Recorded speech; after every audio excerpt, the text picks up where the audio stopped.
blooming things.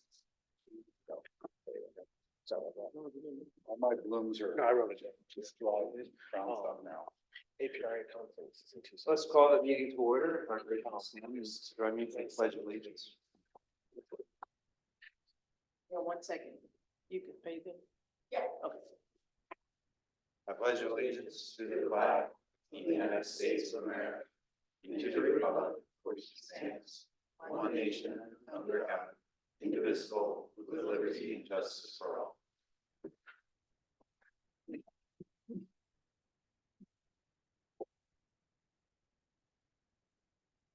Thank you, everyone. First item on the agenda for the RPG Commission, the Recreation Public Grounds Commission. This is the call to the community. This is the time for citizens who would like to address the commission on any non-agenda item. Action taken as a result of public comment will be limited to asking staff to review the matter, asking that the matter be put on a future agenda, or responding to criticism.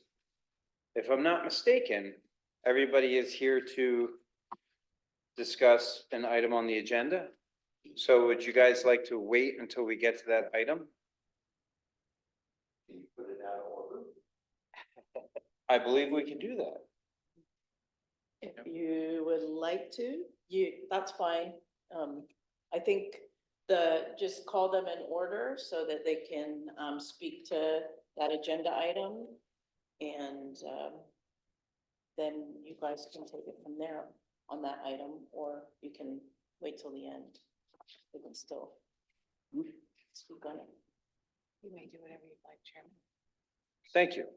Thank you for that. Let's do it that way, because that way we'll be able to have the discussion as opposed to just hearing what you guys say. We'll be able to get a little bit more comment in on that, I believe, correct? So, they can speak and then you guys can have your discussion, but you won't be in a position to respond to if they're asking anything of the commission tonight. It would have to be a follow-up. Unless it's already on the agenda to be discussed or. Yeah, you can certainly discuss, but there's not a response directly to them, to what they're saying or asking of you tonight. We can discuss amongst ourselves. That sound good? Yes, sir. Absolutely. Okay. Response. I think what they asked is if we could do it out of order so that we could do their agenda items first. Yeah. They were asking. Oh, Yeah. I'm sorry. Is that what you meant, sir? Yeah. It's the last thing on the agenda, I'm assuming. Yeah, nothing last, we gotta push them to like B or something. Is that okay? Yeah, so go ahead and let each of them, I gave them to you in the order they submitted. They have, a maximum of 3 minutes to share why they're here. And then after that, we'll just pull that item to the front so that they can listen to your discussion. Okay, so noted that there is a change in our agenda. We will be moving item agenda E. Correct? That's the one we're referring to. Public sports courts in Litchfield Park. To A. So that we can do it first. It can just immediately follow theirs and then we'll go on with the rest. Okay, so let's do it that way. So the first person from the call to the community is Mr. Jack Donahue. Once again, and today I made a little diagram for you guys, for each one of you to look at. I don't know if that's allowed, but I just brought it, and there should be one for each of you. They just might help put into perspective what I'm talking about. Yeah, I was here last month and I spoke about the sport courts, and I want to say thank you guys for putting it on the agenda. I think that's awesome. I just wanted to kind of put in like 1 or 2 more things about what I spoke on last time, which was mainly, if you see in diagram 1 here, it's kind of hard to see, but I put a basketball over the map on the 4 different locations that we used to have for free play basketball in old Litchfield Park. One was at Scout Park in the top left. One was at the rec center, and then to the right of that is now the district office parking lot. And then the one furthest to the right at the bottom, that is currently there, and that is the basketball courts at Litchfield Elementary School. But that is only accessible when there's people playing baseball. Otherwise, it's completely locked. And again, this last weekend, I did see kids jumping the fence again to go get in there and play. Diagram 2 is what we currently have, which is the rec center, which is great. But we also understand that it's used a lot for the rec center, and so it's not as available and accessible to the public because of that, which makes sense. And then in diagram 3, that is Scout Park. That is what Scout Park is currently, which is the big grass field. They have the small playground in the top right, and then they have the bigger playground in the bottom left. And then diagram 4, which is kind of what I'm here for, is what I remember Scout Park to be. That was a basketball court in the southeast side of the park. And then just north of the basketball court, which I didn't mention this last time, but I think it would add huge value to our parks, was a sand volleyball court. And I remember that being a very popular thing to do at Scout Park as well. It's not just basketball, but there was sand volleyball. And then there was soccer goals too. Those are the things I recall. And of course, there's the baseball, which is still there at Scout Park. But yeah, just trying to spark conversation on getting a basketball court back in Old Litchfield that's not fenced, that's accessible to the public, all ages, where people can come together and free play. Because going from 4 to 1, which is not always accessible, and it's tough for people that want to go play amongst the community. So that's all I have to say, and I appreciate you guys again for putting it on the agenda. I think that's awesome, and yeah, thank you again. Hope you guys enjoy my little diagram. Thank you. Thank you, sir. Thank you. Yeah, thank you guys, appreciate it. I'm gonna apologize in advance. Elliot Fryrock.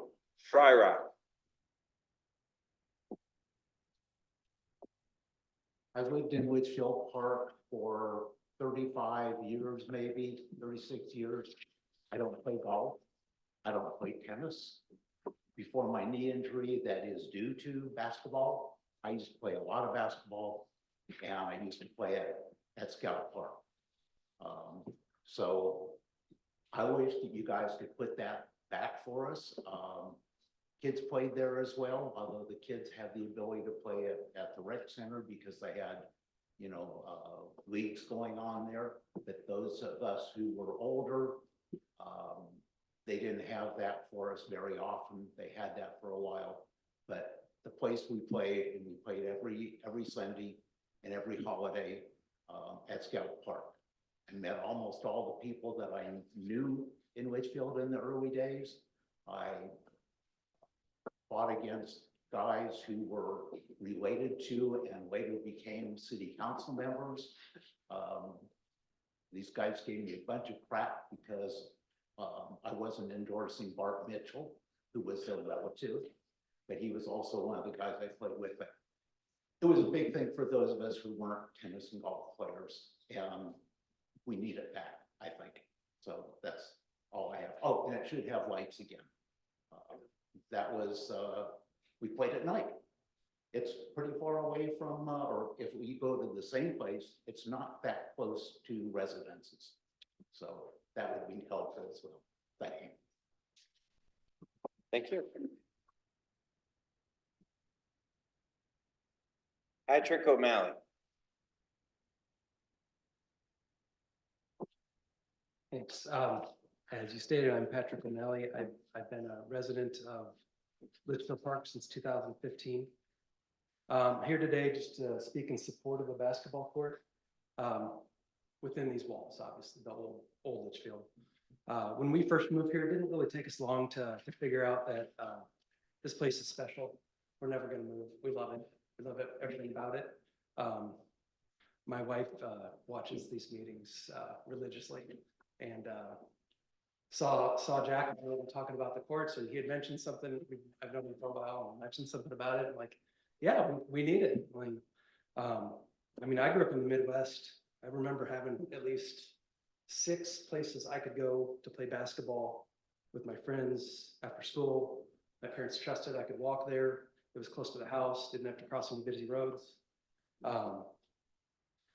We'd go in there heat of the summer, in the winter, as long as there wasn't ice on the ground, we'd be out there playing, didn't care. Like my knuckles would get so bloody from being in 0-degree weather, playing basketball, but that's how much I used it. My wife and I, we're old school. We don't do video games. We make our kids go out and play. There used to be, like during COVID, when everything shut down, nothing to do, bunch of neighbors put up swings that, in hindsight, not a good thing as far as like liability and risk and everything, and I understand all that. But it was really cool to see kids playing out in the street. It was cool to see them out there just being kids playing. Our parks are really great for the rec services that we offer. And they're really great for kids, little kids for playgrounds. That in between, the kids that love playground and 18, or even, I mean, I would be using it too, so I guess I can't whittle as far as basketball court, but there's a huge gap. So we don't have anything like free, like we have the rec is free for kids, I think after school. But if you're a parent wanting to rebound for your kid, you have to pay $3 from what I'm told, which isn't a whole lot of money, but it's not free. And obviously there's a cost to all that, but it's just kind of, we have the space. And you know, I've been pretty much with all my free time, it's pretty much kids and sports. I dedicate a lot of time, I've been helping with the volunteer coach for the Litchfield Rec since 2018. I've coached T-ball, soccer, flag football, but basketball would be my favorite. I'm very familiar with the current uses of the parks in Litchfield Park. We've got 4 of them here within the walls that we use, plus Aleppo and others. But Staggs Park, T-ball and younger age soccer. Camelback Park can host soccer and flag football. Turtle Park can host soccer, T-ball, football. But we have a football field, but we don't use it for football, which I'm sure there's a reason for that. But it's just kind of strange to me that we don't utilize the space for that sport for when we actually have a field there. And then Scout Park, you don't need to, you could move what we're doing for the younger soccer, you could move it to Scout and you could fit in a basketball court and a volleyball court. There's space for it. And I know there's the talk of the Scout Lodge moving and all that, but these parks are for us, all of us that are residents here. They have to be for all of us, from 1 to the 100 plus. They're for all. We've done a great job of getting it there and setting it up, but we need a basketball court at one of them. I think Scout's the best place to put it, but we need it at one of them.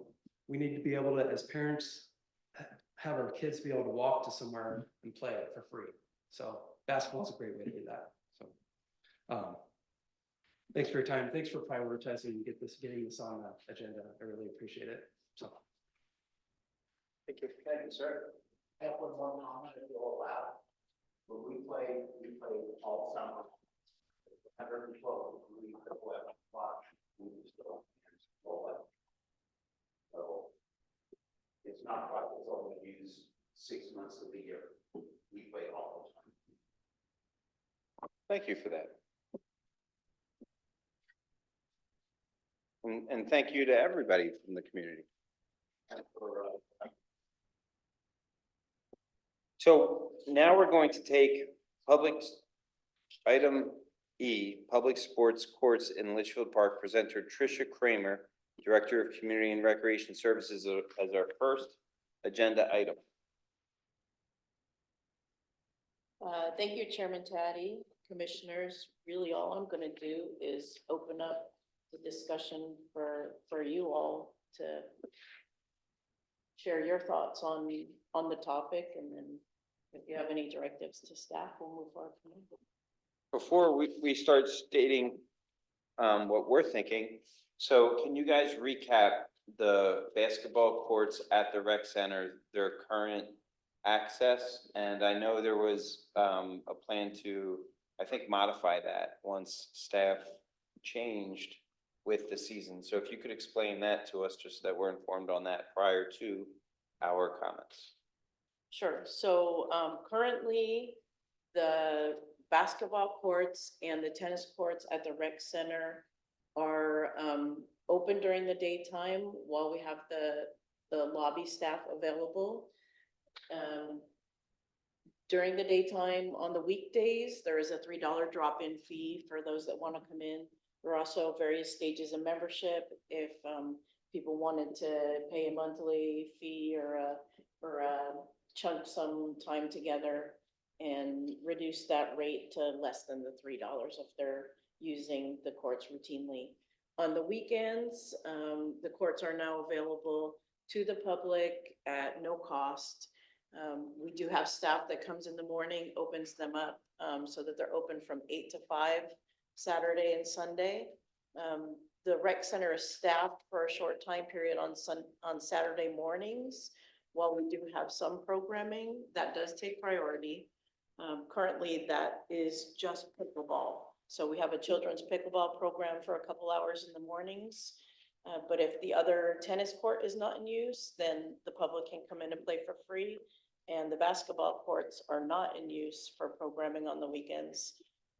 So that's free to all kids and adults. That is an effort to try and make that more available to the public and to the community, because we have heard some of those requests. So that is one way that our rec staff, our rec department is trying to help accommodate the community. During the summertime, when we're staffed at the later hours, those courts will continue to be available till the later hours as well to the community on the weekends. In terms of our basketball programming that happens in the fall, the winter, and the spring, if there are coaches that are out there that are running practices for basketball, those do take priority. If there are tennis lessons happening, again, those do take priority. But in between that, we have plenty of people that drop in to use those courts as well. So we're not often turning people away, if at all. I can't think of only but a handful of times where people may have had to wait or be turned away. But we do recognize there's an increased interest in having more free basketball for the community and more free pickleball. So we're trying to work on that. Pat, is there anything else that I left out or misstated? No, I mean, yeah, during the basketball season, mostly the kids come right after school, and then they can play up until practices start, which are usually about 5 o'clock. If we have practices, it just depends on the day, Monday through Friday. But Saturdays, we don't have any basketball programming going on, and Sundays, we don't have any programming there too, like Tricia said, so. So just to clarify, that's free play on Saturdays and Sundays right now? For everyone, and kids come by after school on a daily basis and can play for free until and unless a basketball practice comes up. We have a good group of kids that steadily come after school hours for a couple hours and play basketball. Commissioner Schwartz? I vaguely recall the courts at Scout Park. What happened to them? Did they go away in the renovation, or? They self-destructed the basketball nets almost. Yeah, if I could, they were condemned. Yeah. That's what happened. They were what? Yeah. The city condemned. Oh, okay. Yeah. What It year was was that? unsafe. It was not being maintained. This was part of when, The city didn't own that We didn't own property that. at the time. Oh, that's right. Yeah. We had, I remember that. What year was that, the basketball courts got removed? I've been here 15 years. 15 or 16. Okay, that sounds about right. Vice Chair? So a little historical background on that, besides the old guys that played there forever. In like 2016, when we did the survey about Scout Park and we sent it out, and there were a number of suggestions of things, what would you like to see in Scout Park? And we had sort of committed, we being, it wasn't called RPG then, whatever we were then, we had sort of committed to honoring the top 5. And I think we've done the top 4, and basketball courts were in the top 5. So there is a little bit of a, I don't know, historical precedence, I don't know what you call it, to commitment to that. And I think I'm right in that Scout Lodge is now not moving across the street. It's staying where it is, I think I heard, but that could be a rumor. So, and even if Scout Lodge does move over there, I mean, one basketball court doesn't take up that much room. I am a fan. I'll be honest, I don't think the lights are gonna fly, but that's just me. So I would be a fan of having a basketball court at Scout Park. Hold on one second. Commissioner Gertz, it was you who ran the PowerPoint Yeah. that summarized the data. I was gonna bring it up. Do you still have it? I'm just curious. I, sure, I'll I have can- it at home. I have a binder with it, I'm sure. I'm sure we both still have that. I think you're right that it was in there. The other thing that came up during that time is, we had several people from the community that were vehemently opposed to lights. Yes. On the court, lights was a thing. Now, lights, the way they were in that court and the way that they are at LES today for baseball are like blast the whole neighborhood lights. We have, in the new, baseball park, we have lights that are very targeted, right? So I think Right. maybe there's not Yeah. necessarily, there's a way to mitigate the concern of the lights, but you're right. Yeah, lights have come a long way. Yeah, I've been, I think we've been a bit of a, thank you for letting me use this, a bit of a holding pattern Mhm. for what we do here because of city center and because of the potential move of the Scout Lodge. I think part of the questions that like we, in order to move something forward or to even suggest something would be getting an understanding of what can we do? Like, is this a canvas to draw on or is still like hands off, don't bother right now? I do have one more thing, if I may. Sure. I grew up around the same time, I think, and I recall that court being used and certainly LES. And that LES has been fenced in since then. I do wonder, and we started talking about this a little bit last time, but we needed to wait how it on agenda. If we can approach the schools about making their facilities available during after-school hours in a way that either mitigates the liability that they might be fearful of, or maybe even benefits them in that we can partake in taking care of the property that's not well maintained currently, as it, certainly the east side of those fields but the public property are not very nice. I'm just not sure how we might go about that. So I guess my ask of staff, if we could, is that, would you suggest to us at another meeting, or maybe in between them, how we might broach that topic, or if that's even a non-starter that don't even think about it. And I take that one step further, and this might go beyond Litchfield Elementary School, but maybe other schools like Western Sky. Is there a potential for us to partner to take these spaces that during the heat of the summer are mostly unused, potentially air conditionable, so that kids can do things indoors and play basketball during the middle of the day at 3 o'clock in the afternoon and not be time outside? Is that something that we might want to partner with the school district on? So if you don't mind, Sorry, I'll just. Sure, and then Commissioner Schwartz had something he wanted to add also. Go with Trish first. I'll just share briefly that we did reach out to the district. And Pat followed up earlier today. Again, we don't have an answer. They have, I believe, a change in their facility manager. So the general inquiry has been made. Obviously, no discussions as of yet. Obviously, Kyle was not here at the last meeting to kind of hear a little bit of this. So I'm not sure where the city would stand on maintaining the school's facilities.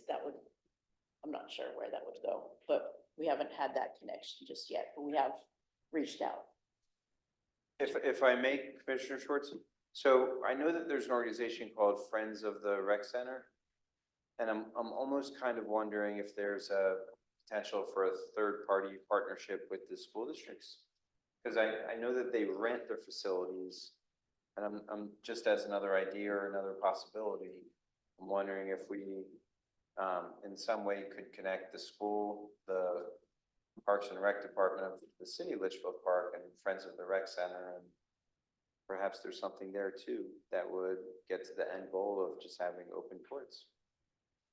I can tell you that Friends of the Rec is in the process of dissolving. Yeah. No, I didn't know that. Yeah. Is that new? Not that. Interesting. But there might Well, be never other, mind then. maybe other third-party organizations that are interested in Yeah, well, participating in that planning. yeah. Well, if I may. Well, hold on one second, because I've been telling Commissioner Schwartz to wait for, Kyle, you seem to be in the know a little bit about what the plan was for the Scout Lodge. Can you share with us where that's going? Sure. The renovation of the. So the original design for Scout Lodge was obviously building a new building in general, and in the plans to the west of Scout Lodge, closer to the playground, there was a proposal for a sports field or a sports pad, I guess we'd call it. Either it be tennis, volleyball, basketball, whatever it may be. Just north of the Scout Lodge was another area of, you know, a group setting, more of like sitting area. Could have been like a fire pit, you know, for the scouts. That's also a proposal of, you know, there's potentially could be a sports field there as well. But from the last I've heard, it's kind of changing. It's more of like a shifting of taking the current Scout Lodge that we have now, moving it across the street to Scout Park. There hasn't been any more design discuss of what's actually going to be placed there other than the building itself.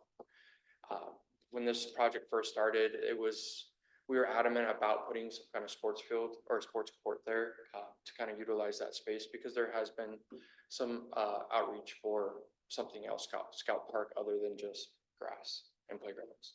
So it's been talked about. It's kind of at a standstill right now because it's still uncertain what Litchfield Square's parking structure is going to be placed, either it be the parking lot or the parking garage. But as of right now, that's exactly what I've heard. And so I had a couple things I wanted to ask you. So one is, I promise I wasn't just like texting or Facebooking. I was looking up basketball court dimensions and then measuring that dirt patch that was on this map. And I think we have ample room for 2 basketball courts and a volleyball court there if we wanted to put one. We have ample space. And then my last point for now is Dysart Unified School Districts about 2 years ago opened up 4 of their elementary schools for the Surprise community. Now, I don't believe there's any sort of partnership where Surprise was going to help care for the fields. It was just open up for open play. So they figured out a way to make the liability nothing, right? So if we're looking for a follow up on law, that that too. we might be able to reach out to them and find out how and what they did there with Surprise. That was it. Thank you. Thank you. Commissioner Fix? Thank you. Kyle actually already kind of touched on what I was going to say, and I knew that we had spoken about this in previous RPG meetings about that space. I mean, everyone hinted around pickleball. We knew that was going to be shot down in flames, but I feel like so many of our parks are utilized for soccer. I'm not against soccer, but we do need other sports, I believe, in Litchfield Park. So I'm definitely pro putting some sort of sport court in the Scout area. And another area that I don't think anybody has ever mentioned, which I know isn't necessarily Litchfield, but over at La Loma. Many years ago, there was some talk of doing a whole like sports facility over there. And I don't know, whatever, there was agriculture, what's the term? Like Agritopia or. one of those Yes, things. yes. So that might be some untapped areas that no one has ever thought of over there. Granted, you can't really walk over there, but you know, we have the Robinson Park, so maybe something can be developed over there as well. So I'll lend a little bit of perspective too into Scout Park. I think it was a year and a half ago to 2 years ago, we had a community meeting. I don't know if you were there, Trish. I know that Matthew, city manager, was there, where they brought in, you were there, Andy. And I'm sorry. No, that's fine. And there was some things that I learned sitting inside of Scout Lodge during this meeting regarding Scout Lodge. And one thing that sticks with me is they said that, you know, that building will not last forever without some sort of help. So that, you know, it's not in great shape, I guess is fair to say. And then the second thing I learned is that lodge is actually the oldest, if I'm saying it wrong, please correct me, but the oldest functioning Boy Scout lodge in America. Is that, did I say it right? Yeah. So there's a lot of community members that are, Yeah.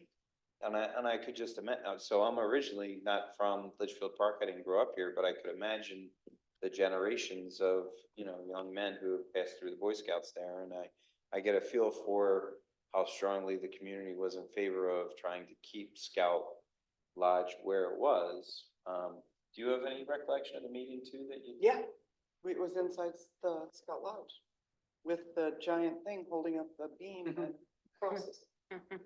They pointed that out in the middle of the meeting. They're like, yeah, if that moves. Okay. Structurally, it was not safe. Yeah. Some things had to be fixed, so it could still be utilized today. Is it currently being used? It is. So you can see where the community is really strongly attached to both Scout Lodge as it is now, but also very anxious to find out what the future is. I suppose is a good way to say it. It appears to me that our commission is in support of putting some sports courts in somewhere. What would be our next steps to explore, how can we use this land? I'd like to add something over Which there in would the be? corner here. So that particular pat of land seems like the city's got big eventual plans for it that are going to evolve as city center is developed with, there's been talk of all sorts of things going in there in the future as budget allows. And as for immediate or quicker addressing to get more courts here, I would suggest we look at a complementary location that eventually will complement whatever does go in that pad of it's gonna be prime location. I think we're gonna run up against a lot of resistance trying to do anything that takes up that space. There's a lot of interest in that particular space. But if we look, there's plenty of corners in our different parks, or once the new parks are open, maybe just this land right next to the other courts would be no longer used for the city events, and we could just expand with another court right there. I'm not sure what you mean. So the parking lot next to the rec center, is that what you mean? No, the lawn, one right here. the lawn. Oh, Lawn pardon me. Okay. that we have the events on currently that will be moved to the city center. Is that library property or our property? It's city It's city property. So I would ask that right now, it sounds like there are some kiddos coming, and Tricia and I have had some informal conversations regarding exactly this, but I would ask for some sort of an opportunity to look at some data. So how many kiddos are using the courts during free playtime? How many adults are using the courts during free playtime? If it could be a sampling, it doesn't have to be day by day, minute by minute. At 5:01, there were 10 kids all on it. 5:04, we don't need all that. But just to give a general idea, because I think that would put numbers behind need, Are there any other ideas on how we could? I have an idea. Adam, what were the dimensions of the courts? I think to get, a basketball court is 94 by 50, 94 by 50. I figure with the extra pad you're gonna put around it, probably 100 by 60. Okay. So I know at Camelback Park. Yeah, you gotta give you 5 feet around each side of it, right? We're gaining, What's that? A lot of high school courts are 86. Okay. 86. we're gaining that extra acre, when they push out the perimeter wall at Camelback.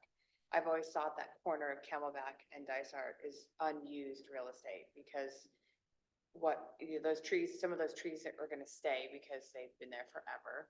Is that land usable for something like this? Because we're gonna have the parking lot, I can visualize the parking lot and a pathway back to those courts. And then you could have lights and you're not gonna upset any neighbors because you are so far removed from, the residents. Except for the canal. The canal actually, crosses over just west of that corner, so I don't think that'll be an issue. It'd be more of a space thing, public outreach. If something, a sports court would actually be placed over there. Obviously, there's a lot of things that we gotta look into is, noise levels. You know, parks close at 10, making sure that nobody's out there trying to play basketball at 11, 12 o'clock at night. Space wise, there should be enough because we're gaining, I think, almost an acre just of land by extending that wall out closer to Camelback and Dysart. But space wise, I think there's plenty of room there that we can. You potentially could look at. fit two there, or one there. I think two would be a stretch. It would impede on the soccer field.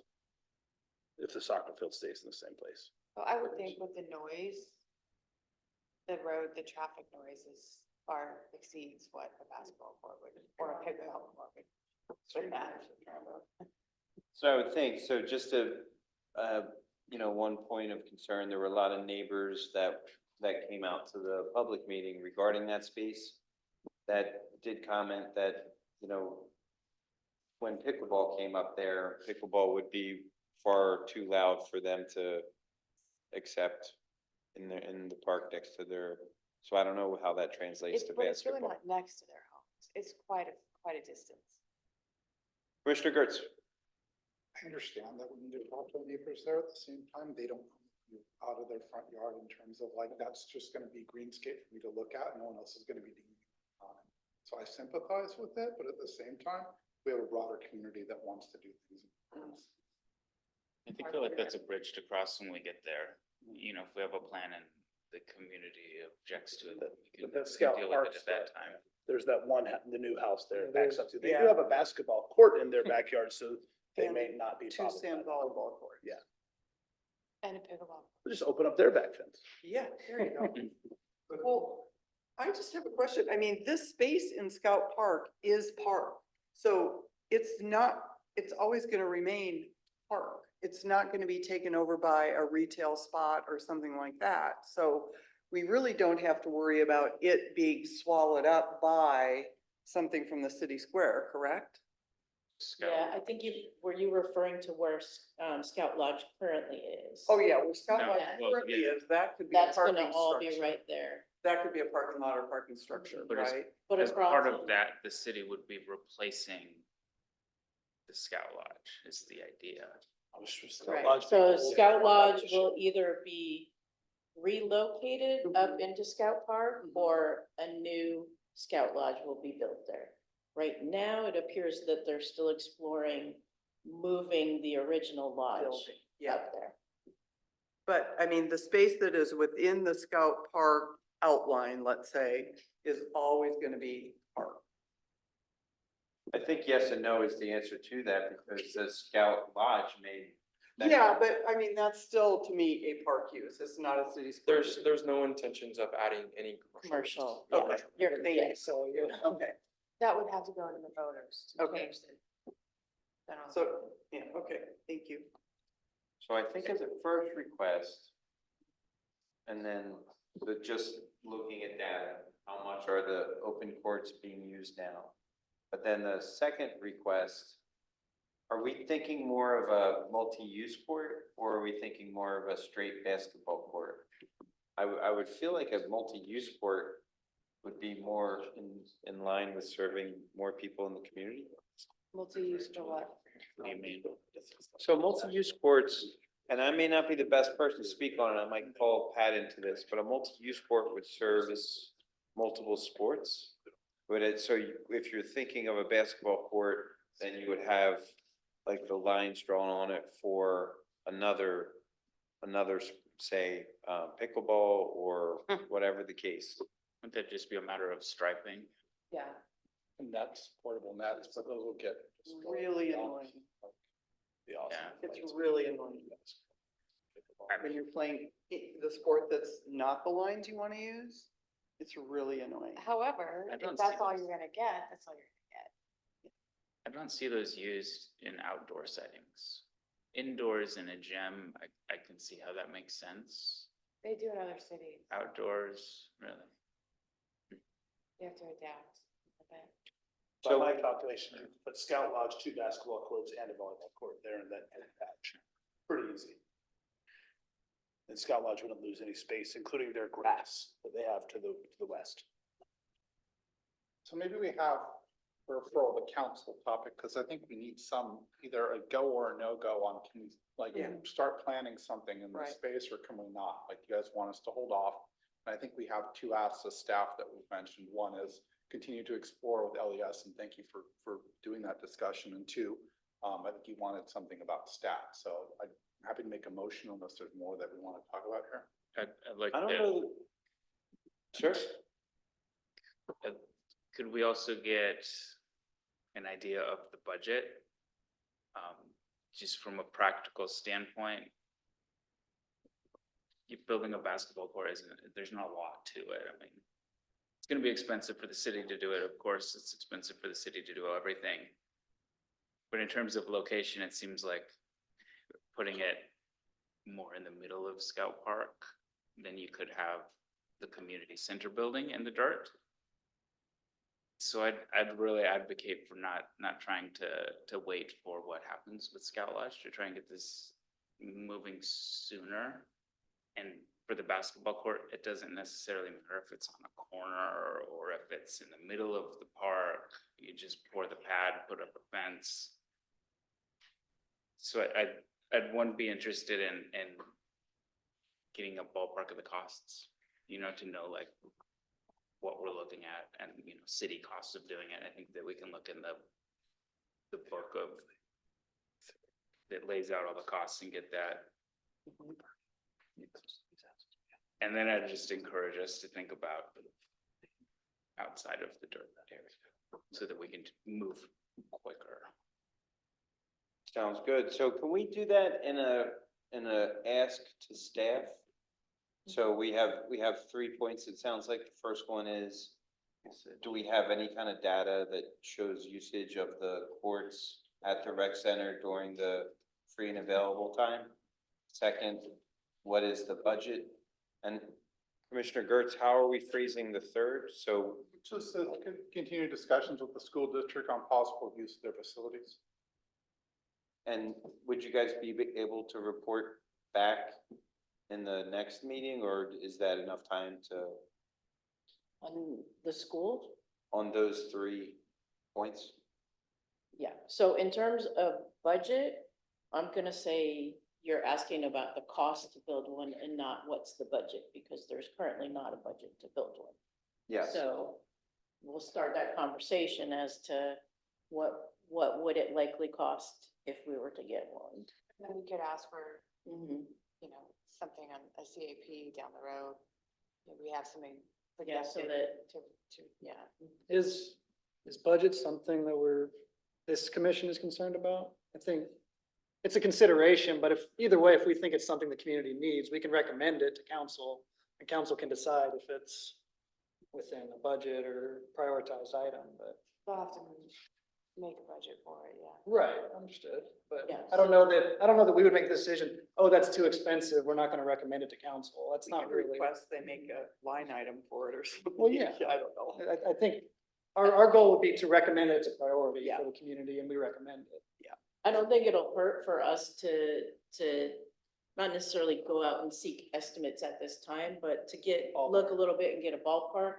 So you guys know what it might cost if you're saying, yeah, we want to see if we can push this through to get council to consider it as a future capital improvement project. Getting a ballpark cost for a sports coach. It's fairly It's not easy. gonna be Yeah, hard. it's fairly easy. Thank you for that. I have a question. Commissioner Faith, Can we ask our guests for additional comment? Is that allowed if they'd like to? I make a don't comment? think so. We are no longer allowed to seek additional comments. But you're welcome to continue to keep attending these. Yeah. meetings. It's nice to, in our new digs here. But I would say also, to Commissioner Faith's point, that you can direct us to maybe take a look at the parks that we currently have. And if there is a possible space in any of them, like not just consider Scout Park, but consider Consider where all. within, I know the discussion was within the walls or within historic Litchfield Park to see where there might be Yeah. one, so. Yeah, it could be a fourth one. Although it's a bit on the outskirts, perhaps there's space in that strip of land along Villanueva and Dysart that isn't technically a park right now, but is public property. Although it's kind of on the outskirts, it's not very centralized for people to get to. Across from the condos there. Right. And the oleander would keep the balls off Dysart. Yes. A good use for them finally. Are there any other, yes, Commissioner Gertz? I was gonna make a motion, if there's more. I don't know if we need to on this. I think we could just direct staff to investigate the points that we. Okay. And then maybe next. Cool. Are there any other comments? We could name it after David Schwake because he wanted one. Yeah. We did. That and the clock tower. Right on. Okay. Trish, you had said this to me, and now I'm trying to remember exactly what you said. Do you want to move the election of officers to now and Yeah. then Why don't we proceed? just do that, and then, we can probably do our staff reports at the end, just go through the business. And then Kyle and I can give our staff reports at the end. How's Okay, that? that's fine. So agenda item B, election of officers, presenter Tricia Kramer, Director of Community and Recreation Services. Thank you, Chairman Taddy and Commissioners. The election of officers, chairperson and vice chairperson is something that typically we should be doing annually, just as a reminder to ourselves, or to open that, open the floor to nominations. Hasn't been done for our commission for a couple of years, so again, just getting back on track and asking Chairman Taddy if he would like to open the floors for any nominations for the 2024-2025 term, whether that's re-electing current officers or whether anyone wants to nominate themselves or another is strictly to you guys. Floor is open, everybody. Are we nominating or are we discussing if we're nominating? You can just nominate.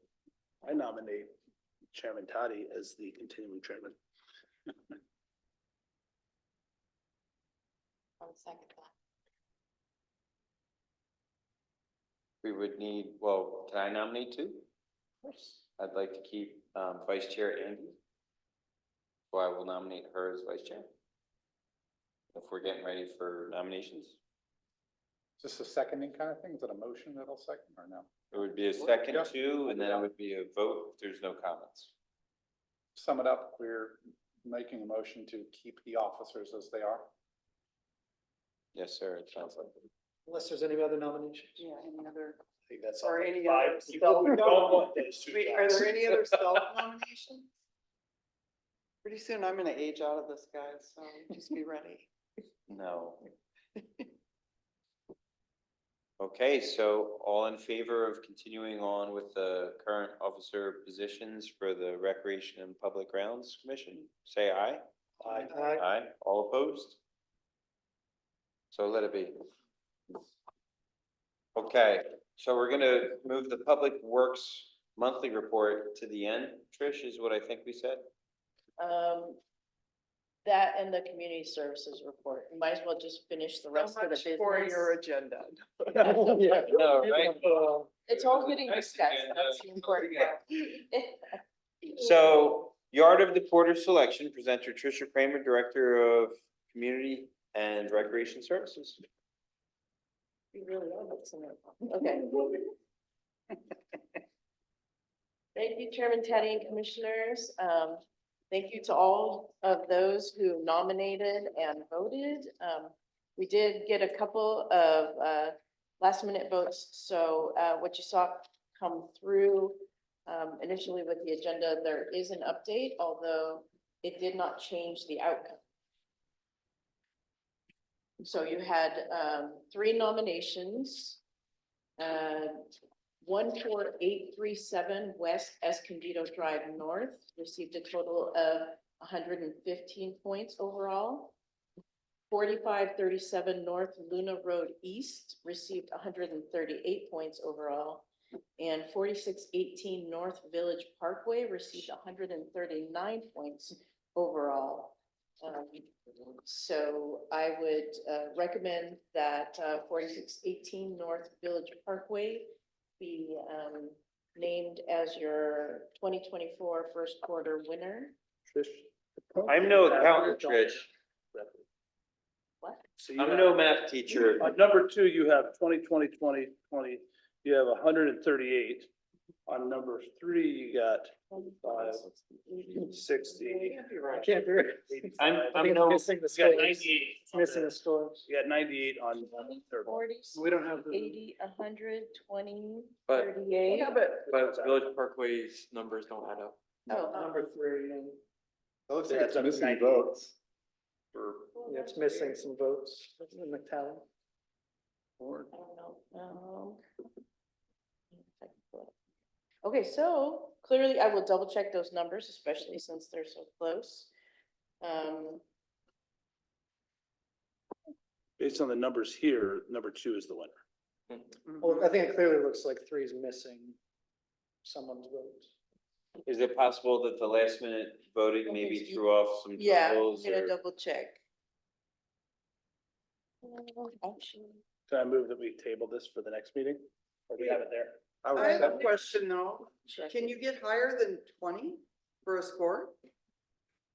21st score would mean if 5 people voted, they It's all, based on the number of people that actually Yes. submitted their votes. How many people voted? 5. Okay. so that Oh, means so it could be, 4 yeah. was the average. So basically. then Mhm. 21. But Yeah, I how just much wondered high about- score you get? 5 on a? 5 Yeah, would be the highest rated. Do we want to push this and let Trisha work on this while we're talking about the orange? Can we? Yeah, we could do that, That's a good Trish. idea. Give you a few minutes. We're mixing it up so much anyway. Hey, guys, Lunch trees. I would like Kyle to talk. You know, just when we thought we were done talking about the orange trees for another little while. 2024 orange tree painting recap. That's right. Mr. Kramer, Director of Community and Recreation Services, but in this case, Kyle's gonna jump in and kind of give us a little recap and then maybe I'll say a few words. Thank you, Chairperson Daddy, members of the commission. I feel like the event went very well. I appreciate everybody's volunteer time during that event. Like I said before, it helps out public work tremendously. It obviously helps out the community. It looked great. You guys covered a lot of ground, so we were really happy with that. I know, Commissioner Tata and I spoke, we may want to make some minor adjustments for this next event. Maybe, adding additional paint cans just as backup, so, we're not running over and trying to scramble and trying to find more paint, when we're running low. But other than that, we appreciate everybody's, volunteer time. I know my staff was super thrilled that everybody volunteered and knocked all these trees out for them. But yeah, it turned out well and we're very thankful for it. We have lots of volunteers. I move that we get double XL shirts next year. So I'll say a couple of things. First, thanks to everybody on the commission.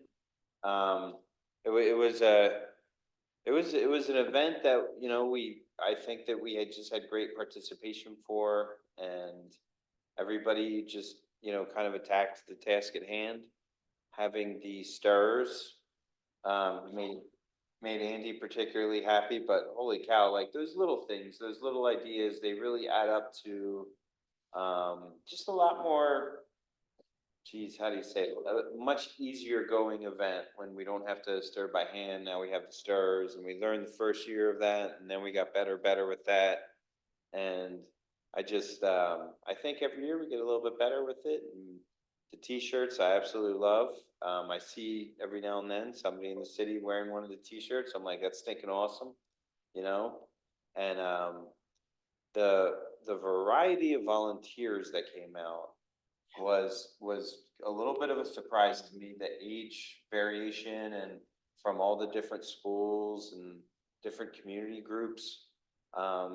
to just name a few community groups, so the Builders Club, the Key Club from all the schools that surround us, but then there were other church organizations, there were, so it was just so impressive to see that many people come out.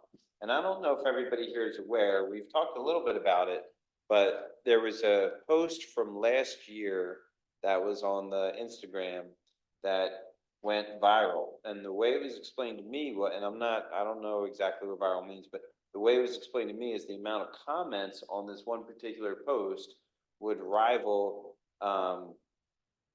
like a Kardashian type, and that was said by a professional. I'm not just pulling it, but like a Kardashian type post.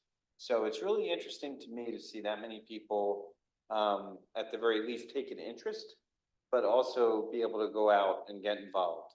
So I love it. I'm looking so forward to the next time we get out there. And something, I think we said to the volunteers while we were training them, was now every time when you drive by these trees, you're gonna see them and you're gonna know that you were a part of this. And I believe that, I now I'm driving around, I'm looking, I'm like, man, they do look really good, they're healthier trees. So, thank you to everybody. I was surprised at how many adults came out this year without any kids. Yeah. There's quite a few. Yeah, there was a gentleman with a walker thing Yeah, that's painted. yeah. What did we do differently with the outreach to attract people? Did we do anything differently that we could take note of for next year? The only thing I can think, Trish, is more social media, more relying into the relationships that maybe we have. So I know I was calling schools, and I know Trish was getting in touch with different school organizations too. I know that, I don't know that I can answer that without, maybe I should just let Trish try and answer it a little bit more. Did I think it Jessica was still- more direct outreach this year, directly to schools and volunteer communities. Also, we put together that quick volunteer form. And so we posted that on social media. So a lot of people did fill that form out direct through the website or social media. So it made it easier for them to do that. So I'd say we would continue doing that for sure. And The hey, second year, we also gained some momentum with that too. I feel like people that saw us in action, Mhm. they wanted to know, what are you doing? How can I get involved? And I felt like that was, it got more people interested in the whole situation. Did we have a good answer for them? I mean, the people that asked me, we kind of just pointed them towards the rec department to watch for news, like newsletter postings on social media. Well, maybe the maybe there's- t-shirts will gain Yeah. some weight in getting the word out. I don't know. and there was a real special moment afterwards. Trish was there for it, where Sunday afternoon, we finished just a little bit early. We had all the sandwiches and the cookies and Gatorades and waters sitting over there, and it was right over here.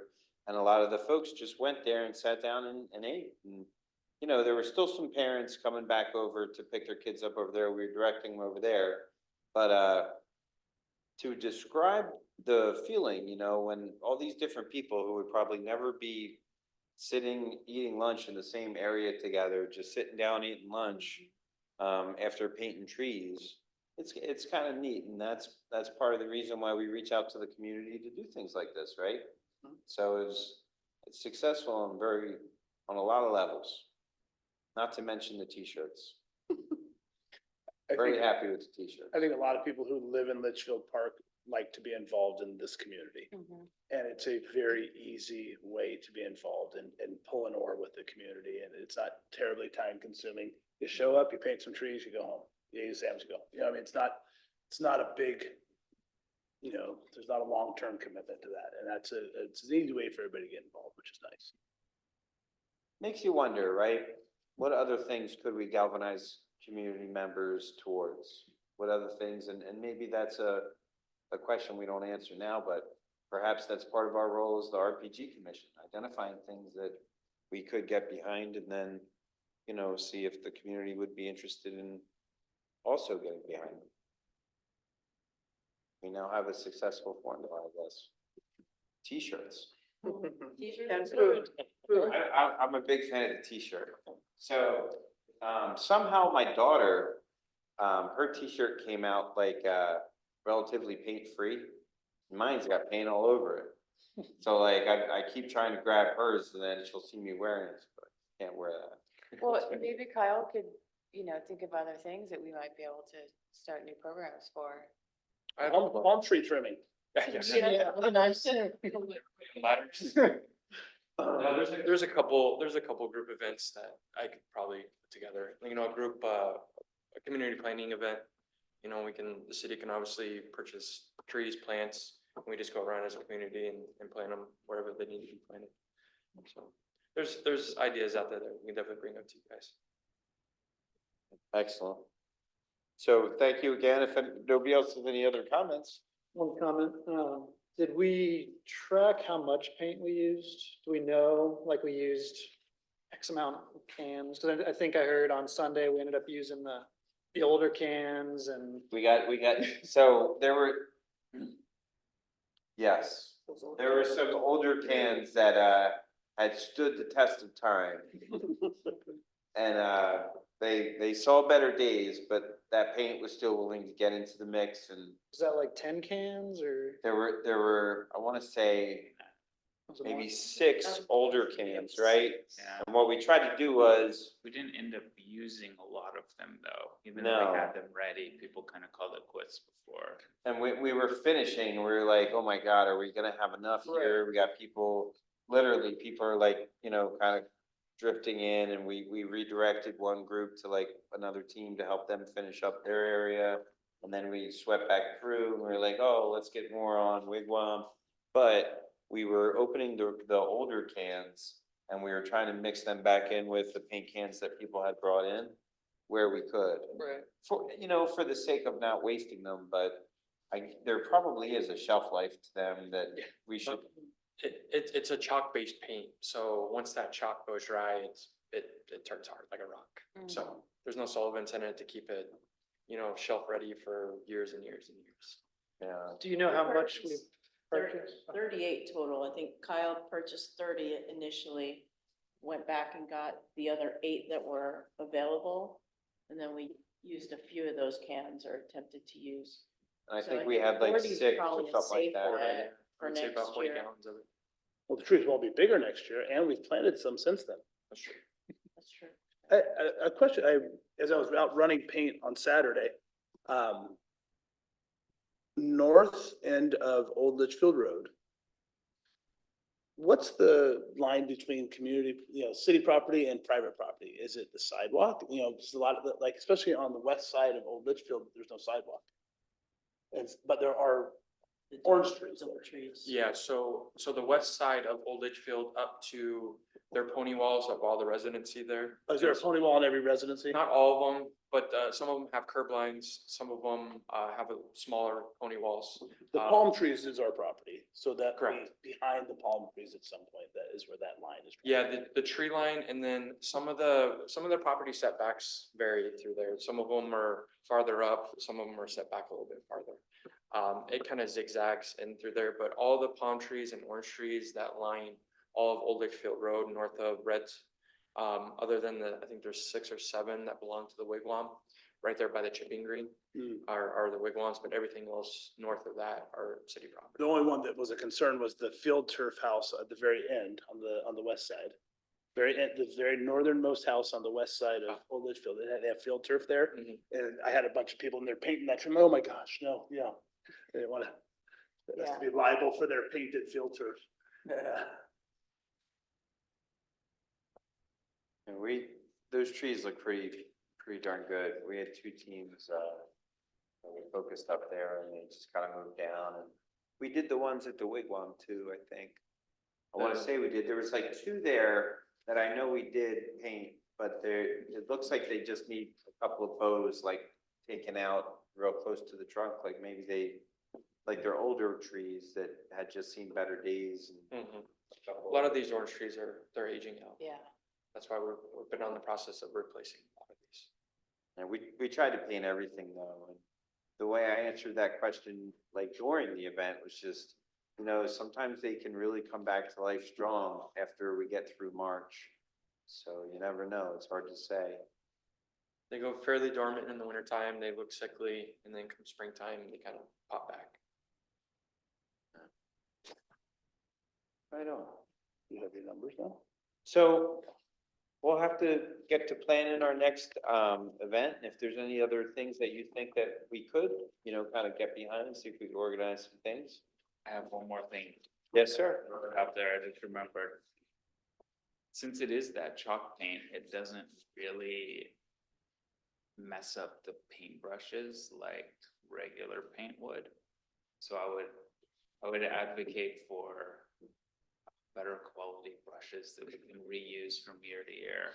And I think the volunteers would really appreciate that, and they do a better job. More trees. It's tough to paint with those little bristle Yeah. brushes, and it's kind of, at the end of the day, it's really gonna clean these. They're just kind of falling apart. Whereas, yeah. So in purchasing the materials, the paintbrushes they vary in cost. Either we purchase the cheap ones, there's no in between. Either we purchase the cheap ones or the very expensive ones. So, you know, these, I think they were $1.15 a piece, $1.27, something like that. And then it jumped to $4 or $5 per paintbrush.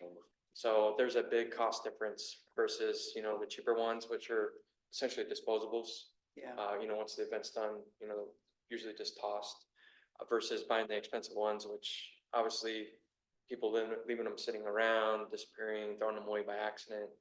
So I just look at those things when we purchase these materials of, you know, what's gonna be more cost effective. I get it 100% what you're saying, you know, Yeah. it makes it difficult to paint with a cheap paintbrush. But when it comes to the expensive stuff, or the cost efficient is what we're trying to look at as well. Oh, I get it. Long run, it may not be cost efficient, but I don't know, maybe that's something that we could raise funds for. Is this where I move that Commissioner Faith is in charge of cleaning the Yeah. paintbrushes? And storing. I think you did clean a while. Yeah, he got in there. You can always make it BYOB. So if you really like want to bring your own brush, you can do that. That could be in the form. Yeah. All right, if there's no other comments. What are you gonna jump to now?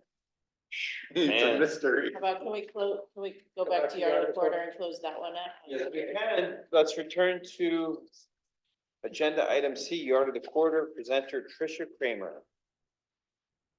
Okay, those first two stand as is, 115, 138. I did double check the numbers.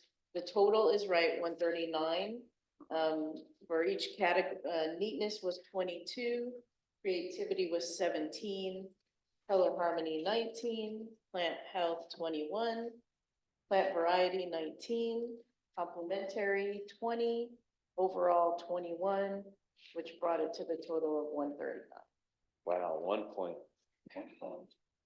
A motion that we select 4-6,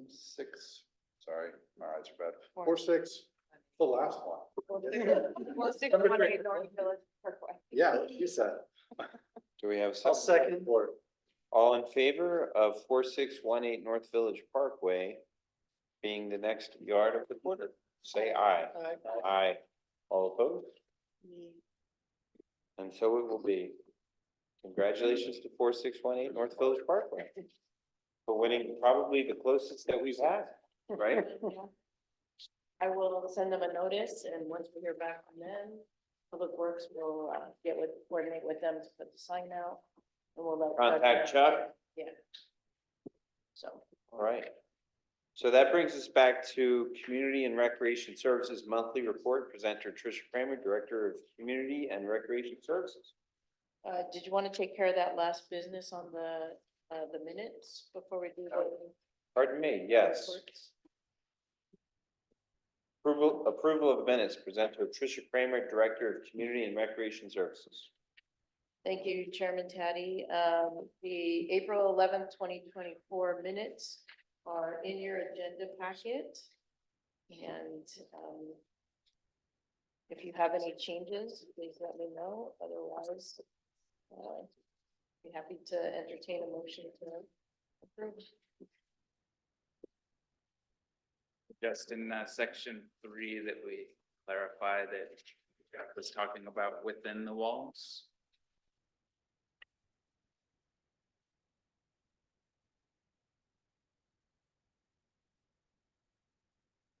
So requested to speak regarding a basketball court in Litchfield Park within the walls or in historic Litchfield Park? The second to Yeah. last sentence. Or the second to last sentence. Like, Yeah, Another anywhere in there. I Some point in there. question that I had when he was he talking. was very explicit about that, Yes, right? Yeah. In Litchfield Park, Within the walls. Yeah, within the wall. however you would say it. I think historic guys sounds tell me. good. Historic Litchfield Park, yeah.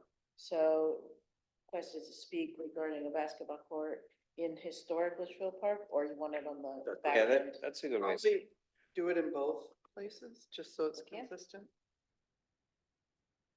And then Mr. Donahue believes there's a desperate need for another basketball court in historic Litchfield Park. Mhm. Okay.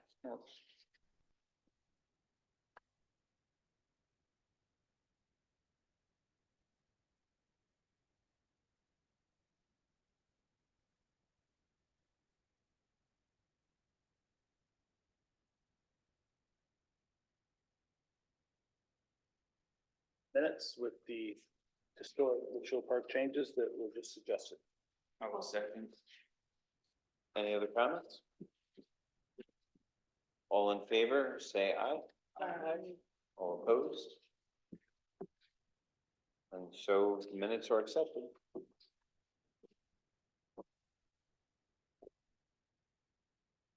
Community and Recreation Services Monthly Report, presenter Tricia Kramer, Director of Community and Recreation Services.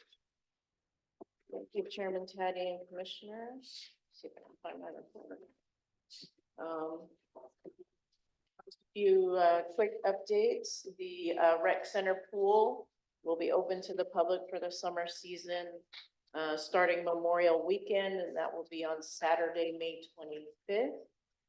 As part of that, our lifeguards will be hosting their first dive-in movie that evening. They're showing Trolls 3, and the doors will open at 7 p.m. and tickets can be found online at eventme.com, or you can purchase at the rec as well. So we're getting excited about that summer pool season starting up. Lifeguards are in place and they've been working on their orientation and in-service training, and they will be ready to serve the public starting Memorial Weekend. Our preschool has been in the process of trying to hire 2 preschool aides. We've been short-staffed in that area for a couple of months. And originally, we've had 1 aide in place and had some discussions and decided it would be good to have 2, so that when we do have one that potentially can't be in place, there's always a backup. So we split that into 2 shifts. We're hiring an AM preschool aide that is in the process of being onboarded, and we're still interviewing for an afternoon preschool aide. We had a couple of interviews this afternoon, and we'll have a couple more next week, and hopefully they will be in place before June 1st or by June 1st when we start summer camp. So we'll have a nice full staff for that. In the meantime, they're in the process of taking enrollments for summer camp, enrollments for the upcoming school year, and next week is graduation for our older preschoolers who are getting ready to send off to kindergarten. Yay. For community services, our city council reviewed the applications from 12 nonprofits that came in for funding from the city for this fiscal year. They have submitted, each council member submits their own disbursement recommendations. They've done that, and then they will officially decide together at the May meeting next week as to what those proportions are that they would like to distribute to each of the nonprofits.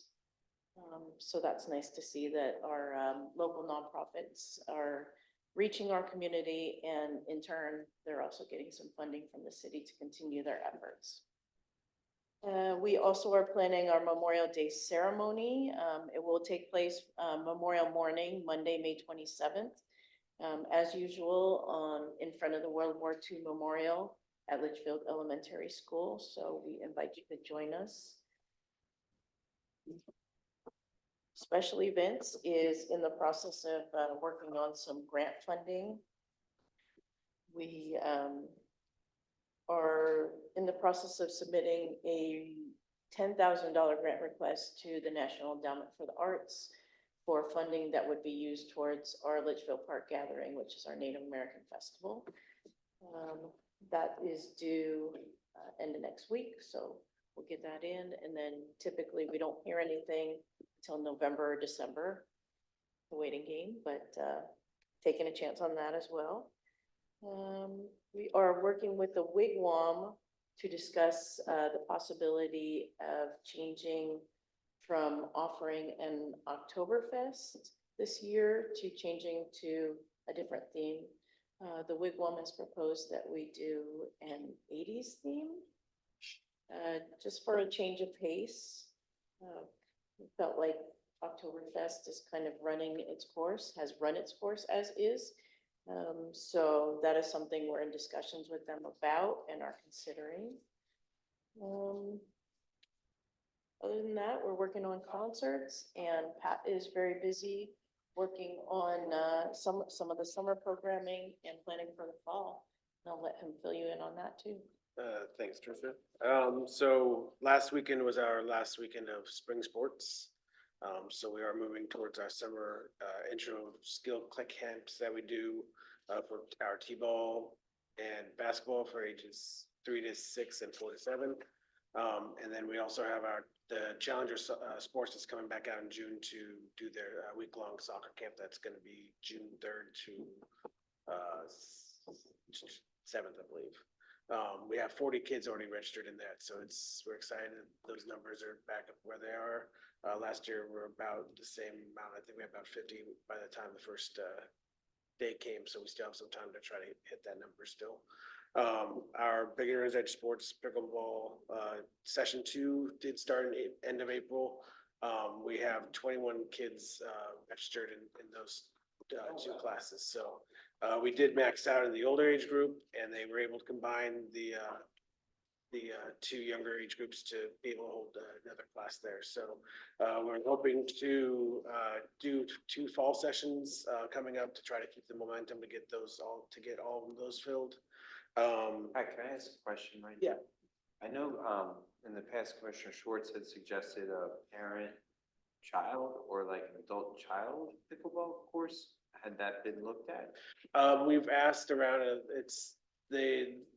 both program people I've talked to, they don't offer any adult classes yet, or just timing wise as well. So that's something they're looking into, but as far as I know right now, they only offer youth classes. And then Strong Minds Run summer camp, outdoor summer camp has 4 kids registered in them. That's the week of June 10th. So we opened that just a couple of weeks ago. So seeing 4 kids registered in there is pretty exciting. Hopefully that runs. And then I'm meeting with another third-party company in regards to possibly bringing field hockey skill lessons in the fall. So hopefully that's something that we can offer the community if it works out. So. And that's all sports really has right now. Thank you, guys. Are there any questions? I had one quick. Go ahead, sir. On aquatics, saw the 693 aquatic registrations, including swim team. Can you remind me I know there's swim lessons. What else falls into that 693 number? So group swim lessons, parent taught lessons, preschool swim lessons, elite swim lessons, which are the one-on-one instructions, water aerobics, junior lifeguarding, and the clinics for the Legarda swim team members too. So those all fall under that category. I have a question.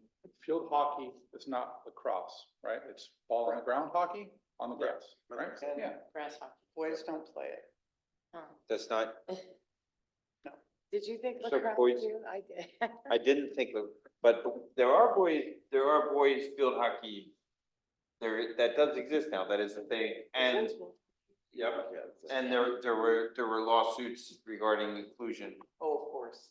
into, Ours would be co-ed. We'd Yeah, ours be would unite be co-ed. Why'd you pick field hockey? I know, it's so random.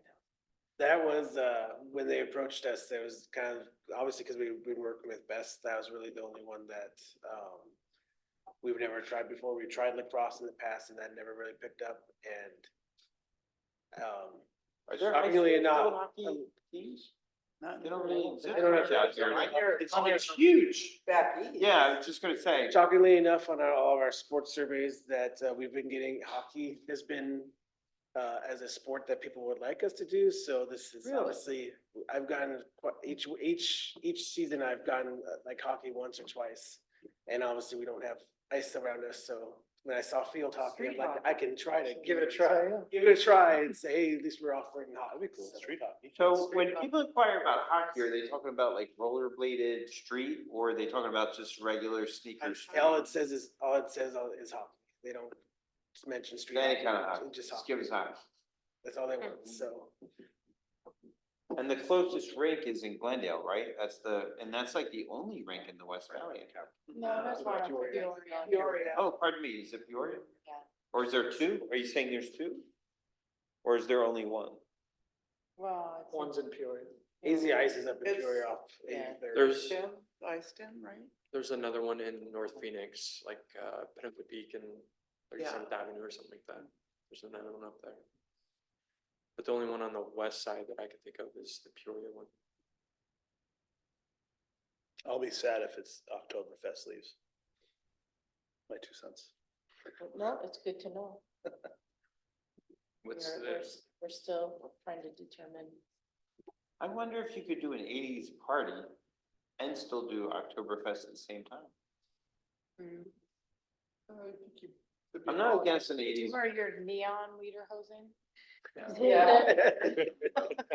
You try to- Madonna's playing in the try to background, breathe. celebrating. Like warmers on? Yeah, why not? They tried an Oktoberfest with 80s music a couple years ago. That was. Yeah, that failed. Didn't go well.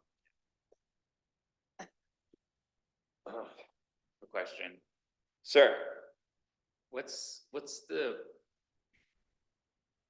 Well, earlier that someone mentioned that we don't have a lot of sports service for kids between in older age groups.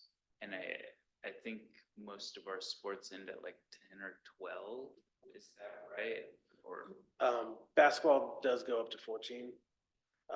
Flag football and goes up to 10. We tried to do 11 to 12, but we didn't get enough. That's a lot of time. That's when they go to more competitive or tackle. middle school sports take middle over at school that point sports, too, so high school, that's where they would start getting involved in more sports at school. Where the, K through 5 kind of doesn't really offer the same competition opportunities. It might yeah. offer after-school programming, but not the same. And then 14 is about when they start going into high school for basketball. So that's when we kind of start doing that. Soccer, we've gotten some interest and we're looking to adding possibly 13, 14, but because that's another thing that people keep asking about. But it's the same kind of thing of starting to get into middle school and that Yep, age group. I've heard people ask about soccer, is why I'm asking. So To I'm- have like the next level of soccer, and I don't know what that would take, or if there's something we could do to help.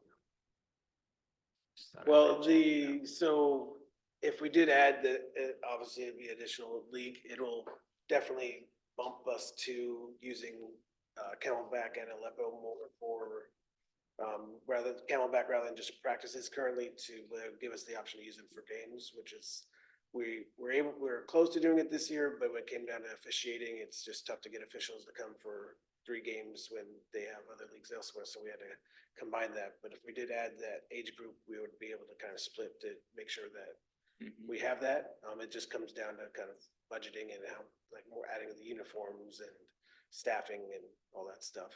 Really, and then obviously, are we gonna get enough people to The hold interest, the yeah. interest level up to I be noticed able that to was hold a at part of least the 4 survey. teams, so. Have you looked at that survey data at all? I noticed that was a part of the survey. Yeah, I did put it on the survey this year. We have 51 and 75% said yes, that they would want to play on 13 and 14-year-olds, so, so pretty good number. Pretty good, yeah. It's probably more than the For middle who school, did that, so. more kids than could play at middle school. Yeah, soccer is definitely one of our popular ones. They've always asked to try to do, if we could add either a fall or winter, but obviously with lights being, we don't know lights, we can't really do any outdoor practices would be an issue. And then in the fall, we overseed, so basically we're using the parks we have for T-ball and flag football, and then when they open up the other parks, we move and they close those up, so we just won't be able to host anything past that. But we are looking into 13 and 14-year-old. Hopefully, if we can do it next year, that's our goal. But if not next year, then the year after for sure. So. And did you say that there's an opportunity for older kiddos to play pickleball too? Or there are older kiddos enrolled in the pickleball? There were. Isn't it It's 16? No, that tennis is up to 17. Oh, sorry. Pickleball is up to 12, I believe. Up to 12. I think that's the max that they do that. Actually, I think they just bumped that fall. I can find that out. real quick. Fall, I think they did bump it up to 13. So I think it's 11 to 13. Well, then the reason I bring it up, pickleball is just now starting in middle schools, so a lot of middle schools have like a quote unquote like pickleball club. And maybe we could get ahead of that one, you know, introduce it to the kiddos that are in middle school that we have lost in other sports. I don't know. Yeah, so the fall, they did bump it to 11. They have the oldest age group be 11 to 13, so they did bump it up to 13-year-olds, so. And that's going on now? The current one, I think, is to 12, but in starting the fall sessions, they'll bump it up to allow 13-year-olds in there, so. Do we use Rose Park for any sports? Rose, we don't use Rose, no. We use it for our coaches meetings for the amphitheater, but we don't, because it's not really big enough to put anything there. Really?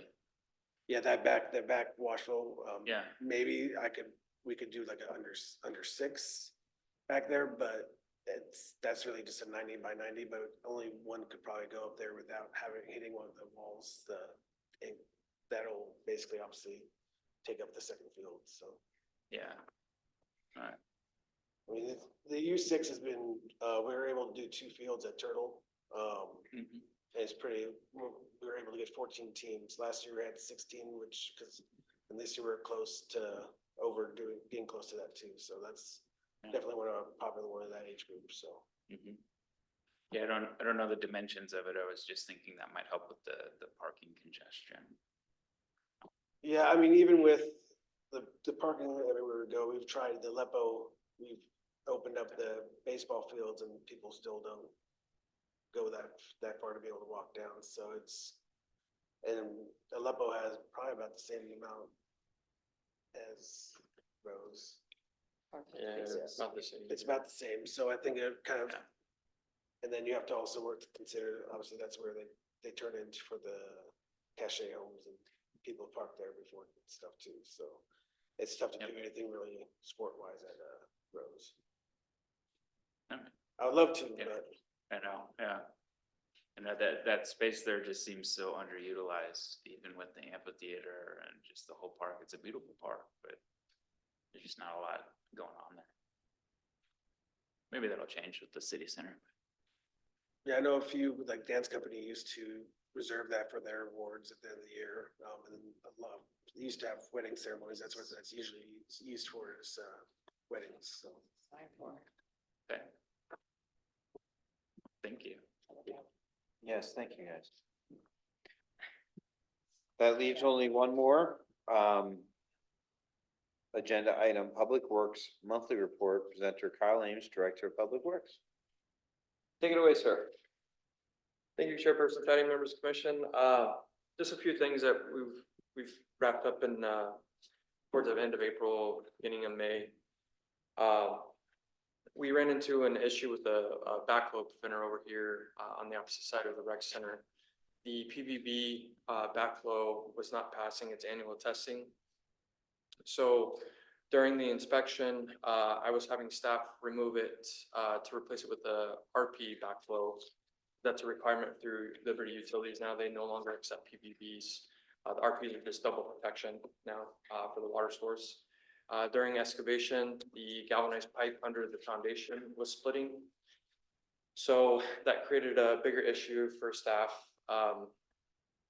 During investigation, staff and I were out here trying to figure out how we can reroute that pipe without tearing up foundation and Trisha's full decking and all that stuff. So thankfully, we were able to figure it out without having a contractor come in. So I originally, during this process, I've reached out to some contractors to get some costs for this replacement. And it was roughly $15,000 to $17,000 to replace this. Adding a new meter in, boring under the rec center parking lot for a new pipe. So we were able to avoid all that, connect it, so everything is up and working, and no issues now. So we ended up saving about $15,000, $17,000 on this project. So I'm really happy that we were able to do that. Staff and I were able to put our heads together, and we came up with a resolution without costing a ton of money. So it worked out. So, as you, Commissioner Schwartz said earlier about the new orange trees, West Coast Arborists planted 38 orange trees for us. Staff has added additional 3 ourselves. There was a couple that were missed. We still have to finish out the north side of Old Litchfield, just north of Wigwam there. The reason why we haven't replaced those yet because of all the construction that's been going on. Water's been turned off, back on. I've had the construction company watering these trees by hand during that process. I didn't want to risk it, planting trees out there and the new trees and they die. It'd be a waste. So once they are wrapped up in that area and moved out, we'll definitely throw some new orange trees in the missing areas, and all is good. And then we'll start working a little bit more north of Reds there. Arbor Day tree planting events. I know a lot of rec staff came out. Vice Chair Phillips came out, so we appreciate everybody attending that. It was a really good event. Chuck came out and took some pictures, posted to social media. I think it turned out awesome. It was really neat. So we appreciate everybody attending, and we look forward to doing that again next year.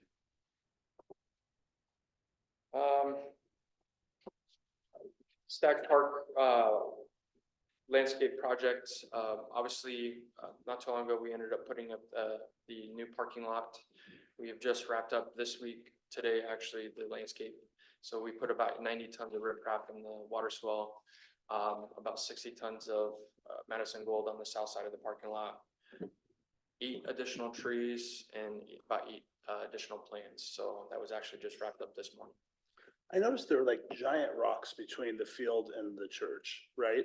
And then there's a big pile of smaller stuff on the street. What was that for? So the riprap was for the swell. The what rock? The riprap, 40, it's just larger rock. The big rock. Yeah, that was the big there. rock, Okay. yeah. That's just for the swell, and that's for on-site retention. So when that parking lot was designed, it's more to run off, feed into the park itself and sit there as an on-site retention. Either it was gonna be just a mud pit or we did a landscape, so we decided to add the rock in there. And obviously we decided on a decorative rock as well. The south side was the Madison Gold, the smaller rock that you seen out on the street. That was actually just finished up yesterday. And staff finished up the tree planting today. Where did that go? The smaller rock? On the south side of that parking lot. Oh, so Yeah. between the parking lot and the church? Yes. Okay. Yep. And additional plants, we redid the irrigation landscape, or irrigation as well in there.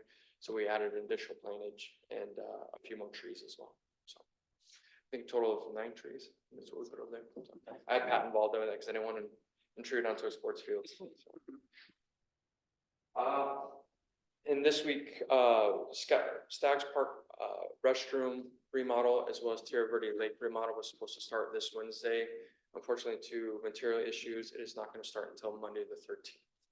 So be prepared. That area, the restroom itself and the lake dock will be closed for the next 2 to 3 weeks during the construction. That's what I'm anticipating.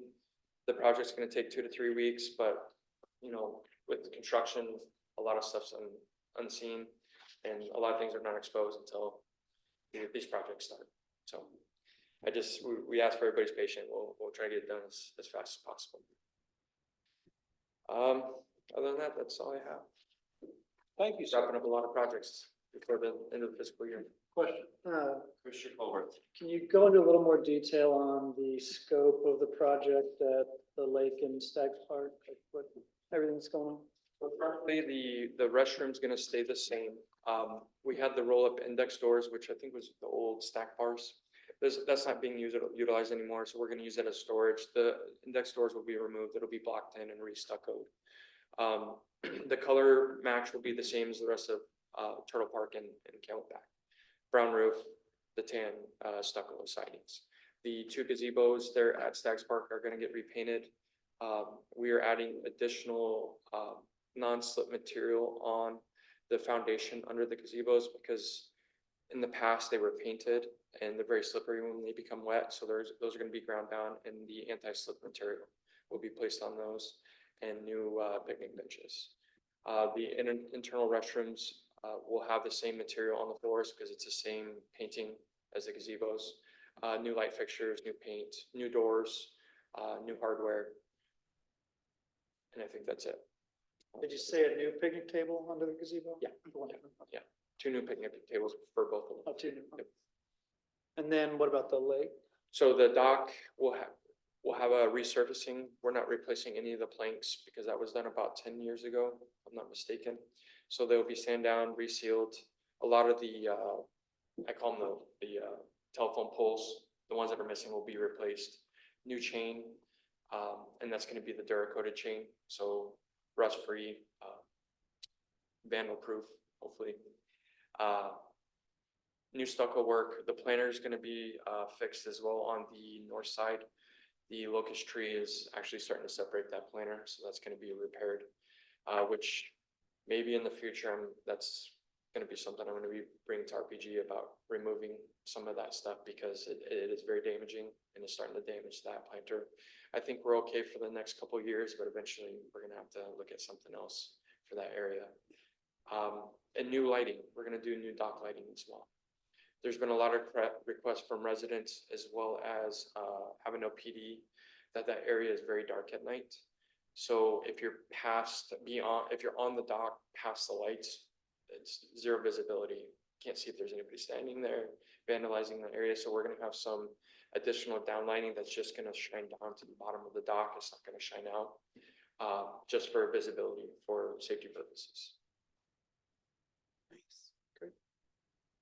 And the LP planter is also being removed as well. Yeah, we've already started on that project. Yep. Saw that today.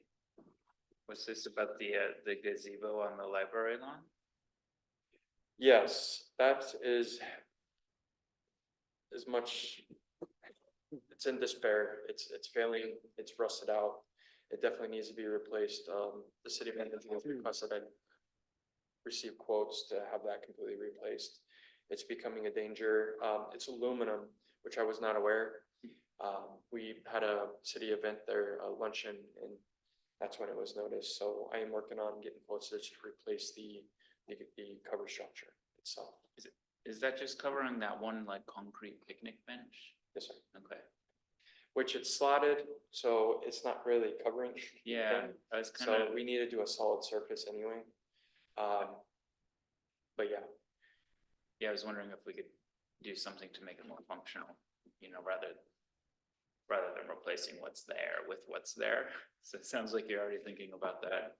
So, Yeah. You know, I travel the city quite often through the week and very rarely do I see anybody sitting at that bench. right. I don't know if couldn't speak on that. Obviously, they see that area a little bit more than I do, but very rare do I see anybody sitting there. It's just not a lot of space. It's not comfortable. It's not like a typical kind of gazebo setup that might get more use. And it's been damaged by the mesquite trees surrounding it.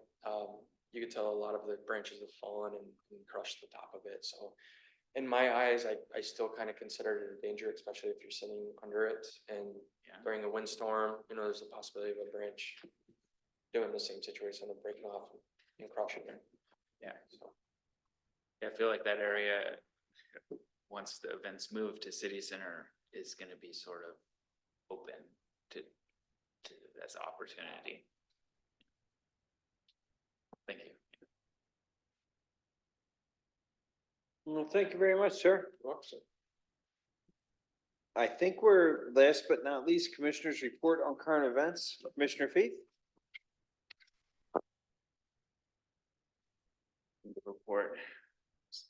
Commissioner Gertz? I'll echo what I said last time, good job on the sports leagues, so participating for the first time with kids in there, so everything ran really well, thank you. Nothing to report from me. Aside from getting to show off my shoveling skills, I learned a lot from West Coast Arborists at Arbor Day about good kinds of trees to plant around here. And they had really cool pens. Pens. Oh, No. yeah, it was like a piece of wood with a pen, like. a You have to real watch woodwork. educators and your pens. Yeah. It's a It's a well-known, thing. West Coast Arborists utilizes all of their disposed wood Yeah. to, they build furniture, Oh, yeah. the pens, Yeah. anything that considers of wood, they'll build it. Yeah, they had like little instruction things, or maybe it was a bookmark, and it was a kind where you just put it in the ground, there's seeds in it and stuff grows. Yeah. They make two picks. Thank you very much. Commissioner Colbert? Nothing to report this month. Mr. Schwartz? Nothing to report, but I do have a quick question. So like, I had heard a rumor about the library moving to La Loma. Is that something that would fall under the purview or discussion of this commission? Or would that be under something else? I think we're allowed to ask for it to be an agenda item on a future if they're. But it would be under our purview, I guess is my question. Aren't we Maricopa County? That's a good question. Yeah, it's, the city's working with the county to sort through that. We can bring it to the attention of the city manager. It would be and tough see if because there's- so many kids come here, right? That was just my feeling on it. And kids aren't going to go to a library over at La Loma. They walk to this on the way home from school.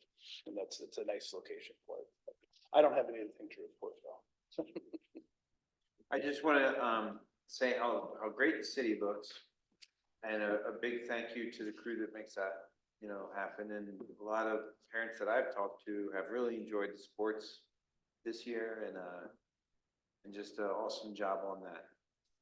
I'm looking forward to Trolls 3. Putting that one on the calendar. Is that special request? I didn't know that there was a Trolls 3 until tonight. 1 and 2 were so good. Who would have thought they would make it 3? But if there's no other, that's right. If there's no other comments, or we just have one last. Oh, topics for referral city council. The only ones that we have are asked regarding the basketball courts, but we're not referring that to city council now. We're just referring that to staff. Explain some stuff. So looking for that last motion. Second that. Are there any questions? All in favor of adjournment, say aye. All opposed? That's not the library. Yeah. Right. Good job. Yeah, so